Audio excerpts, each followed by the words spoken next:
Hey guys, Dustin with the PPC Pros. I want to talk to you today about what I call the Google Shopping Traffic Trap.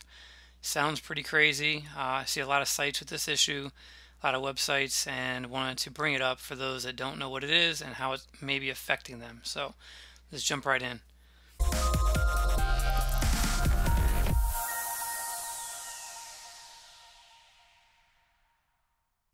Okay, so what is the Google Shopping Traffic Trap? Let me explain this in human language. The problem is basically where traffic comes from generic Google Shopping search terms. They go to a product page, and for whatever reason, that product, both what Google shows and what they land on, is not the product they're actually looking to buy. And so the end result is searchers bounce, or they're not seeing the other options that they may want to purchase very easily. So what this looks like is basically really low conversion rates on Google Shopping search terms that are a little bit more generic. Um, let's look at the typical Google Shopping flow for these top of the funnel or generic search terms.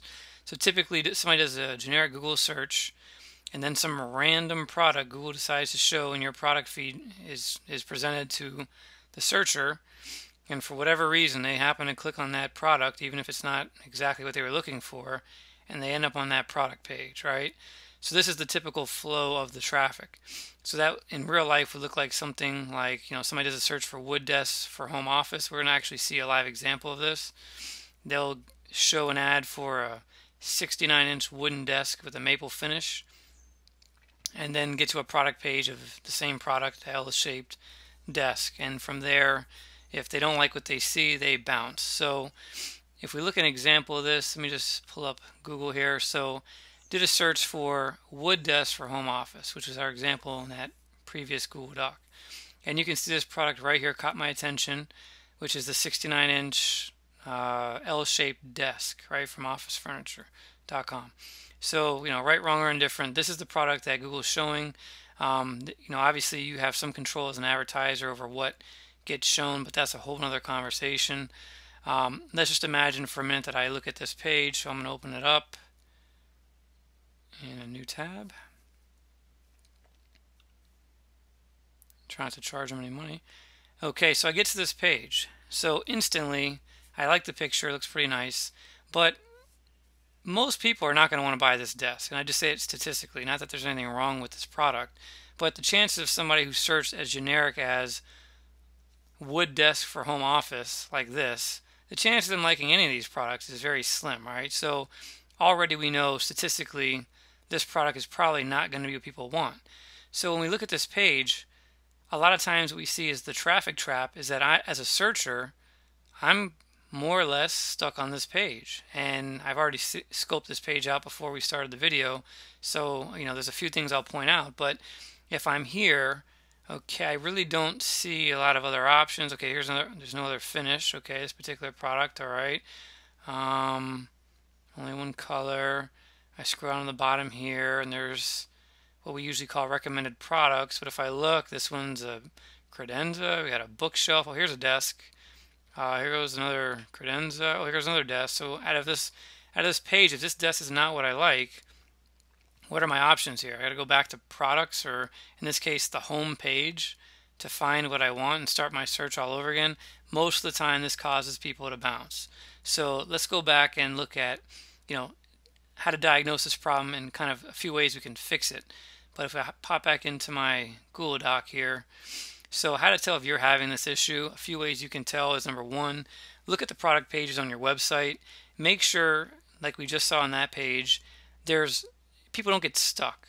And I'll show a few potential solutions to this problem, but you don't want people to get to that one page and see no other options for them to purchase or to look at other products that are similar.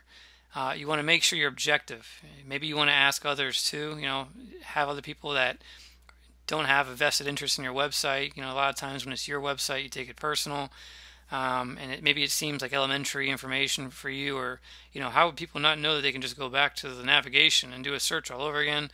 A lot of times people are not going to invest that kind of time in your website. So be objective, or ask other people to look at it. You can also use, if you have screen recording, like something like Hotjar, or live chat. Many times you can view screen recordings and you can filter them by either pages or by keywords or search terms or campaigns, that sort of thing. That may give you some indication of whether people are, not able to really navigate around very easily. So some of the potential solutions to this are recommended products. We saw in that previous example that there were some recommended products, but they were not above the fold, and half of them weren't even relevant to the type of product that we were looking at. I was looking for desks and I was being shown credenzas and bookshelves. The other thing was breadcrumbs. If we go back to this example, there's actually breadcrumbs here. Unfortunately, it's like a breadcrumb. It's either home or this product. That's it.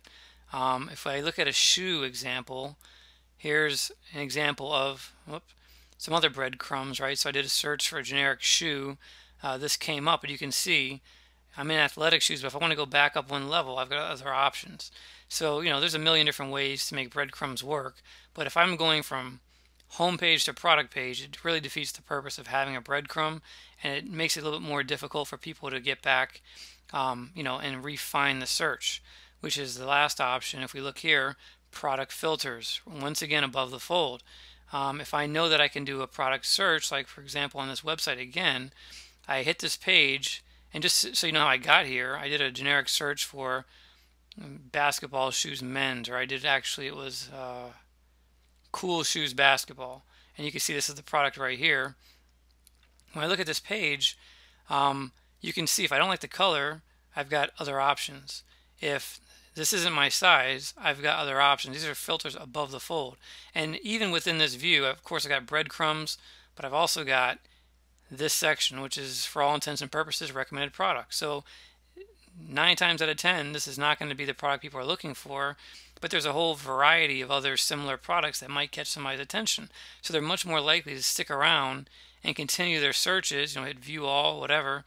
If we give them a bunch of recommended products that have a nice variety, if we give them the color variety right here, many times people will have their site where each color might be its own page.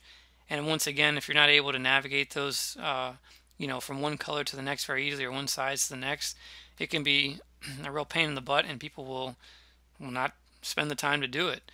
And once again, the breadcrumbs. So these are a few of the ways that you can do it. The shopping showcase ad format just came out a few months ago or a few weeks ago. It's still pretty new. Not sure this is going to fix the issue for a lot of the top of the funnel searches. We actually did a video on shopping showcase ads, which I'll link to with a card. If you look at the top right hand side of this video, you'll be able to watch that video next. But it's not going to really fix the issue. It might for some generic searches, but the big problem is that when you get to a page like this, it doesn't matter if the traffic came from Google Shopping or some other generic search. You're pigeonholing people every time they get to a product page. If they just happen to get there because maybe you rank organically for this product for a more generic search, you don't want people to get stuck there. So I know this is not necessarily an easy fix for a lot of people. If your website's set up this way, it may take some real planning and thinking, but I want you to at least be aware of it, because Google Shopping can be a really, really effective type of AdWords campaign to run, but this is kind of the flip side to it, where you're not able to have all the control that you want when you're driving people directly to a product. And Google might be, you might have 1,000 different products that Google can choose from when somebody looks for office desks, right? So there's some things you can do to show the one that you really think is the best option for a generic search. But once again, we still know 9 times out of 10 people are not going to want that product just based on statistics. So you want to make sure you make it very easy for them to go from whatever product Google's showing them, wherever they're landing, to other options. So think about this. Make sure your website's set up correctly.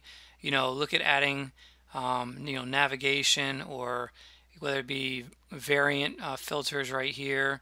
Make sure you have decent breadcrumbs. I mean, these things can be relatively easy to do. It really depends on what kind of website you have. It's just something to keep in mind that some advertisers don't pay attention to. And if you look at all the big advertisers like Amazon, or a lot of the huge brands out there, this is a big deal. I mean, they make the filters, the breadcrumbs, all that very easy for people because they don't want to lose that person once they get them there. So hope this makes sense. Keep your website out of this trap, and don't get people stuck and pigeonholed in one page of your site without being able to find what they really want. So hope this was helpful. Let me know what you think in the comments below. Thanks a lot.